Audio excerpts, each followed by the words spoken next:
Ecco, bello, ti dite io. Saverio, dai! Pette, ferme lente. Cioè. Vede un libro.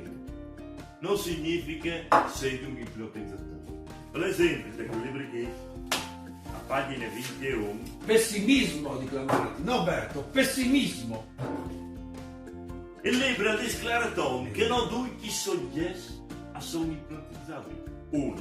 Due, che ipnotizzatore ha la mente una voce pacata e tranquilla, praticamente al veramente sei un che l'annoia il pubblico. Quando io è impossibile che arrivi a annoiare il pubblico. È chiaro che io e i miei anni di lunghi studio di teatro andai in lavorato in una maniera estremamente potenzialmente forte per comunicare con lei in maniera di digni attente le proprie attenzioni ai miei confronti di io che racconti e loro che mi ascolti. Il me fa teatri al deriva di una grande esperienza che hai curato io in due maniere personali, mi visi in chi può anche interpretare il Shakespeare, il preciso l'Amleto per Furlan, quando diceva che parte famosa che tutte le intere lì ascoltavano me. Quindi al ben fu che per me è praticamente impossibile ve un tono di voce che alla noi,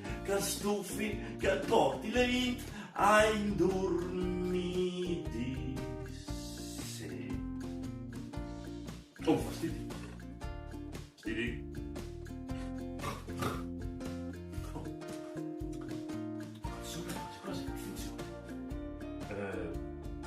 Fastidi. Fastidi, mi senti tu? Sì.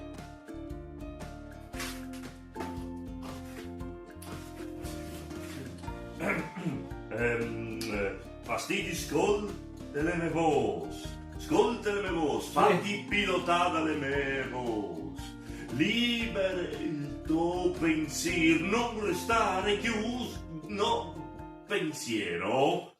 Sì. Fastidi.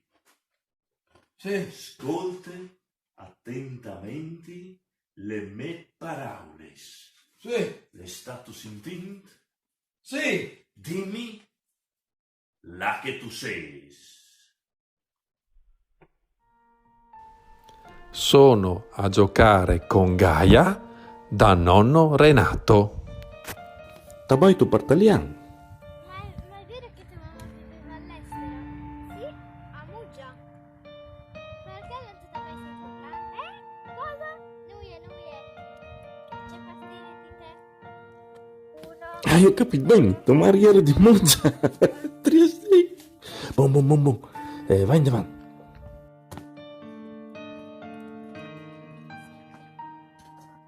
Questa è la cantina di tuo nonno Renato.